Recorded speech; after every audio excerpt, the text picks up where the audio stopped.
সুপ্রিয় ভিউয়ার্স, আন্তর্জাতিক সংবাদে সবাইকে স্বাগত। প্রথমেই জানিয়ে দেব সংবাদ শিরোনাম, এরপর বিস্তারিত।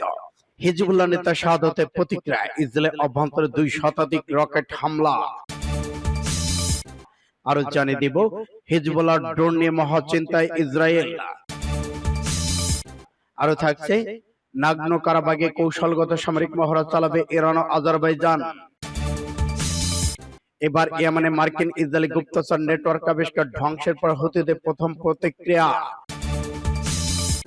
এবার ভারতে মণিপুরে চলছে নতুন করে সহিংসতা, 2000 বাস্তুচ্যুত, যে কারণে গ্রীষ্মে পাড়ি জমাচ্ছে হাজার হাজার ইসরায়েলি সেনা। এবার গাজায় যুদ্ধবিরতিতে অসম্মত জানালো ইসরায়েল।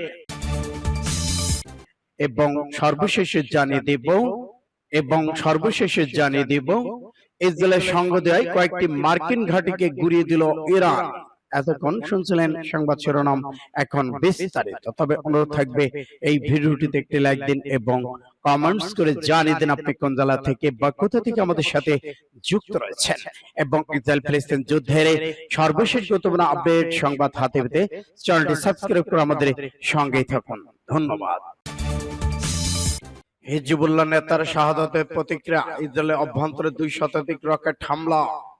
লেবাননের দক্ষিণ অঞ্চলে ইহুদিবাদী ইসরায়েল বাহিনীর বিমান হামলায় হিজবুল্লাহর একজন সিনিয়র কমান্ডার শহীদ হয়েছেন। এর প্রতিক্রিয়া দখলদার ইসরায়েলের বিভিন্ন সামরিক অবস্থানকে লক্ষ্য করে আজ বুধবার সকাল থেকে 200-এর বেশি রকেট ছুড়েছেন হিজবুল্লাহ যোদ্ধারা। টাইমস অফ ইসরায়েল জানিয়েছে, গত 8 মাস ধরে চলা এই যুদ্ধে ইসরায়েলকে লক্ষ্য করে হিজবুল্লাহ চালানো এটি অন্যরকম বড় রকেট হামলা। এই হামলা সম্পর্কে হিজবুল্লাহ বিবৃতিতে বলা হয়েছে, আজ সকাল থেকে গ্যালিলি এলাকায় ইসরায়েলের 11টি সামরিক অবস্থান, ঘাঁটি ও কারখানা 2 শতাধিক হামলা চালানো হয়েছে। প্রথমবারের মতো ইসরায়েলের টাইবেরিয়াস শহরে রকেট হামলা চালানো হয়। বিবৃতিতে আরো বলা হচ্ছে, বেশ কয়েকটি রকেট ইসরায়েলের আকাশ প্রতিরক্ষা ব্যবস্থা আয়রন ডোম কর্তৃক বাধাপ্রাপ্ত হলে অন্যগুলো বেশ কয়েকটি স্থানে আঘাত এনেছে। রকেটের আঘাতের ফলে সাফো, কদিতা, মিরন, কালাহ বেশ কয়েকটি এলাকায় আগুন ধরে যায়। এদিকে লেবানন আল মানার টেলিভিশন চ্যানেল জানিয়েছে, হিজবুল্লাহ উচ্চ পদস্থ ফিল্ড কমান্ডার শামী আব্দুল্লাহ ওরফে আবু তালেবের হত্যাকাণ্ডের পর ইসরায়েলের অভ্যন্তরে রকেট ও ড্রোন কামান দিয়ে হামলা চালানো হয়েছে।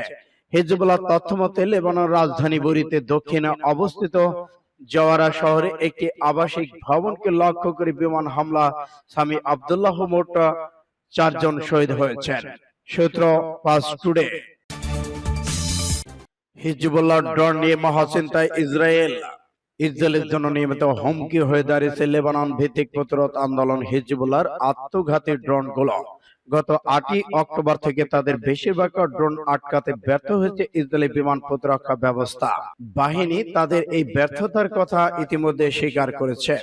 ইসরায়েলি আর্মি রেডিও এক প্রতিবেদন অনুসারে ইসরায়েলি সেনাবাহিনী স্বীকার করেছে যে হিজবুল্লাহ ব্যবহৃত ড্রোনগুলো এমন এক হুমকি যার কোনো সমাধান নেই তাদের কাছে। তারা আরো জানিয়েছে, হিজবুল্লাহ ড্রোন আটকাতে রকেট ও ক্ষেপণাস্ত্র বাধা দেওয়ার চেয়ে বেশি কঠিন। সোমবার ইসরায়েলি সেনাবাহিনী হিজবুল্লাহর 4টি ড্রোন আটকাতে ব্যর্থ হয়েছে। সেগুলো সফলভাবে উত্তর ইসরায়েল লক্ষ্যবস্তুতে আঘাত এনেছে, এরপর বিস্ফোরিত হয়ে আগুন ধরিয়ে দিয়েছে। আমি রেডিও জানিয়েছে, হিজবুল্লাহ ড্রোনগুলো আটকানো নানা কারণে সম্ভব হচ্ছে না। বিশেষত ড্রোনের আকার লক্ষ্যে পৌঁছানোর আগে এটি উৎক্ষেপণের সময় এবং লক্ষ্যযুক্ত স্থানগুলো ভূখণ্ড চিহ্নিত করা সম্ভব হচ্ছে না। সেনাবাহিনী অতিরিক্ত প্রযুক্তিগত উপায়ে বিকাশের জন্য ইউক্রেন এবং সৌদি আরবে পরিচালিত ড্রোন থেকে শিক্ষা নেওয়ার জন্য কাজ করছে। সূত্র মিডল ইস্ট মনিটর। নাগনো কারাবাগে কৌশলগত সামরিক মহড়া চালাবে ইরান ও আজারবাইজান। ইসলামিক প্রজাতন্ত্র ইরান ও আজারবাইজানের সামরিক বাহিনী নাগনো কারাবাগ অঞ্চলে কৌশলগত সামরিক মহড়া চালাচ্ছে। 2 প্রতিবেশী দেশের মধ্যে সম্পর্ক আরো জোরদার করার লক্ষ্যে সামনে রেখে এই মহড়া অনুষ্ঠিত হচ্ছে। ইকুইপমেন্ট যুদ্ধবিমান ড্রোন অংশ নিচ্ছে। এর মাধ্যমে নানা সেনা কমান্ডার সিদ্ধান্ত গ্রহণের দক্ষতা, তাদের পেশাদারিত্ব বাড়া এবং আজারবাইজান প্রতিরক্ষা মন্ত্রণালয়ের মতে মহড়ার অংশ নেওয়া ইউনিটগুলো আন্তঃকার্য ক্ষমতা বাড়ানো ওই মহড়ার লক্ষ্য। আজকের মহড়ার সময় নাশকতামূলক কর্মকাণ্ড থেকে কৌশলগত বস্তু যোগাযোগ লাইন রক্ষার কাজগুলো সমন্বিত সম্পন্ন করা হবে। গত অক্টোবর শুরুতে আজারবাইজান ও ইরানের সামরিক কর্মকর্তা কাস্পিয়ান সাগরের যৌথ নৌমরা পরিচালনার বিষয়ে একটি চুক্তিতে পৌঁছেছিলেন। দুই পক্ষ তখন দক্ষিণ ককেশাস এবং ইসলাম প্রজাতন্ত্রের নৌবাহিনীর মধ্যে সামরিক যোগাযোগ সম্প্রসারণের সম্ভাবনা নিয়ে আলোচনা করে। সূত্র 5 টুডে SIB। এদিকে ইয়েমেনের মার্কিন ইসরায়েলি গুপ্তচর নেটওয়ার্ক আবিষ্কার ধ্বংসের পর হুতিদের প্রথম প্রতিক্রিয়া। ইয়েমেনের আনসারুল্লাহ আন্দোলন প্রধান সৈয়দ আব্দুল মালিক বদরুদ্দিন আল হুতি মঙ্গলবার রাতে ইয়েমেনে একটি মার্কিন ও ইসরায়েলি গুপ্তচর নেটওয়ার্ক ধ্বংস করার জন্য অভিনন্দন জানিয়ে বলেছেন, ওই নেটওয়ার্ক ধ্বংসের ঘটনায় আমাদের জন্য বড় এবং গুরুত্বপূর্ণ বিজয়। ইয়েমেনের জনগণকে অভিনন্দন জানিয়ে আল হুতি এই অর্জনে গুরুত্বপূর্ণ সম্পর্কে বলেছেন, এই গুপ্তচর ভিত্তিক নেটওয়ার্ক আমেরিকার ধ্বংসাত্মক ষড়যন্ত্রমূলক চেহারাকে তুলে ধরেছে, যার মাধ্যমে তারা অন্য দেশের সার্বভৌমত্ব লঙ্ঘন করে থাকে, কিন্তু ইয়েমেনে তাদের সে সক্ষমতা ধ্বংস করে দেওয়া হয়েছে। আনসারুল্লাহ মহাসচিব আরো বলেছেন, আমেরিকা কূটনৈতিক তৎপরতা আড়ালে জাতিসংঘ আন্তর্জাতিক বিভিন্ন সংস্থার অপব্যবহার করেছে। ইয়েমেনের নিরাপত্তা গোয়েন্দা সংস্থার প্রধান আব্দুল হাকিম আল কিলোয়ানি সোমবার ঘোষণা করেছেন, মার্কিন যুক্তরাষ্ট্র ইসরায়েলি গুপ্তচর নেটওয়ার্ক সদস্যদের গ্রেপ্তার করা হয়েছে। তিনি আরো বলেছেন, আমেরিকা ইসরায়েলি গুপ্তচর নেটওয়ার্ক কয়েক দশক ধরে শত্রু হয়ে সরকারি বেসরকারি প্রতিষ্ঠান গুপ্তচর ভিত্তিক নাশকতা ভূমিকা পালন করে আসছিল। সূত্র 5 টুডে।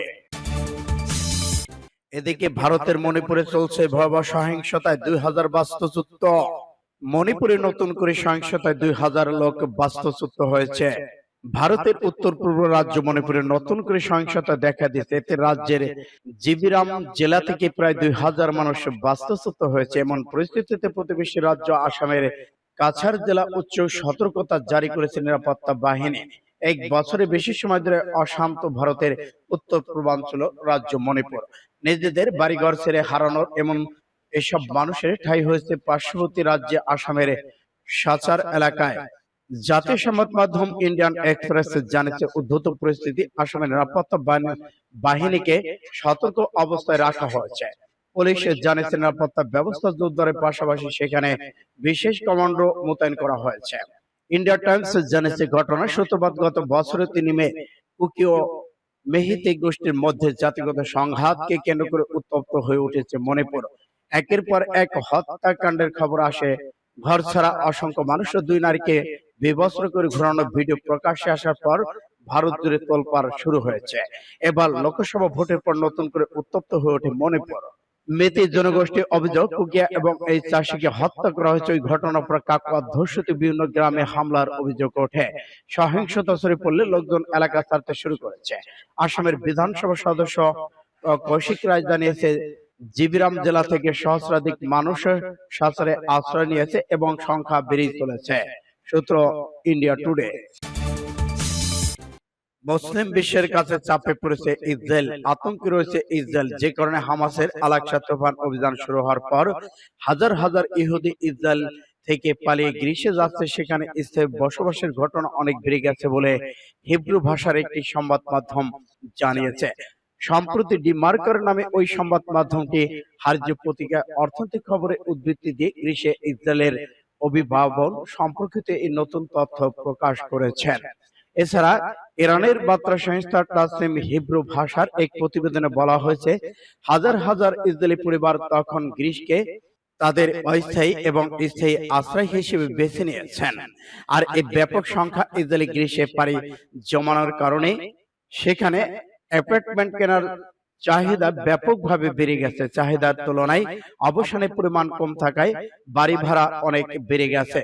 সম্প্রতি গ্রিসের এভা দ্বীপের এক রিয়েল এস্টেট এজেন্সির মালিককে ক্ষমতায় নিয়েছিল দৈনিক মার্কার পত্রিকার 65 বছর বয়সী প্রতিবেদক ডন রফুম্যান।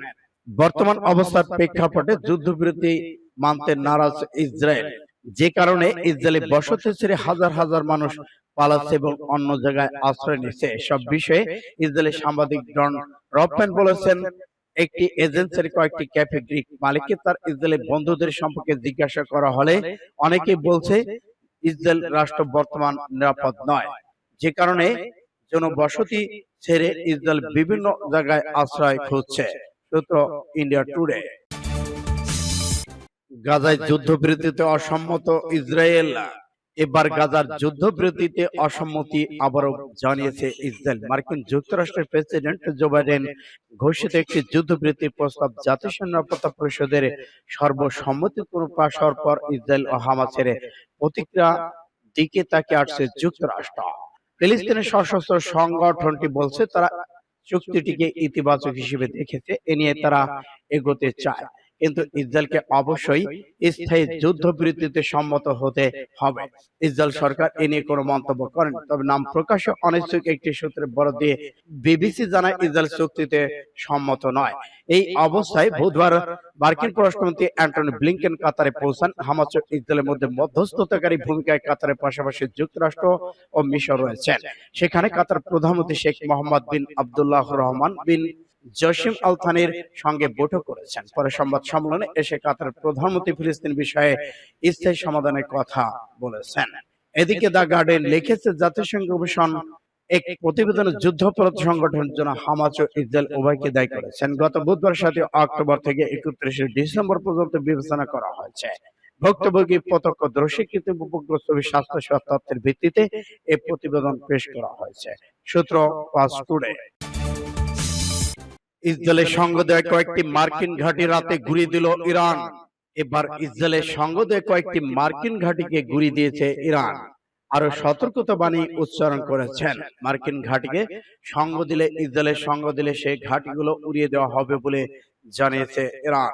মার্কিন সংবাদ মাধ্যম এক্সিওস জানিয়েছে, গত সপ্তাহে ইরান আরব দেশগুলোর মধ্যে যুক্তরাষ্ট্রকে জানিয়েছে যদি ইসরায়েল ইরানের মধ্যকার দ্বন্দ্বে যুক্তরাষ্ট্র যোগ দেয় তাহলে মধ্যপ্রাচ্যে অবস্থিত মার্কিন ঘাঁটিগুলোতে হামলা চালানো হবে।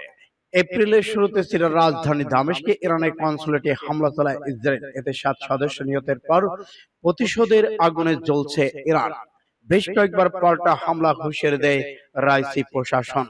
এদিকে কয়েক ঘন্টার মধ্যেই ইরান ইসরায়েলে বড় ধরনের ক্ষেপণাস্ত্র হামলা চালাতে পারে বলে সতর্ক করেছে যুক্তরাষ্ট্র। মার্কিন কর্মকর্তাদের বিরুদ্ধে বিভিন্ন আন্তর্জাতিক গণমাধ্যম জানায়, হামলায় রাইসি প্রশাসন 100টি ড্রোন ও কয়েক ডজন ক্ষেপণাস্ত্র ব্যবহার করবে। তা ঠেকানো ইসরায়েলের জন্য চ্যালেঞ্জিং হয়ে যাবে বলে জানায় মার্কিন শীর্ষ কর্মকর্তা। তবে শেষ মুহূর্তে ইরান হামলার সিদ্ধান্ত থেকে সরে আসতে পারে বলে ধারণা করা হচ্ছে। ওইদিকে ইরানের সম্ভাব্য হামলার পর করণীয় ঠিক করতে শুক্রবার প্রতিরক্ষা মন্ত্রী সহ যুদ্ধকালীন মন্ত্রিসভার সঙ্গে বৈঠক করেছেন নেতানিয়াহু। বৈঠকে ইরানের সম্ভাব্য হামলার বিষয়ে আলোচনা করলে সিদ্ধান্ত কি নিয়েছে সে বিষয়ে কিছু জানা যায়নি। তবে যে কোনো হামলার মোকাবেলায় নেতানিয়াহু বাহিনী প্রস্তুত রয়েছে বলে জানা গেছে। সূত্র পাস টুডে।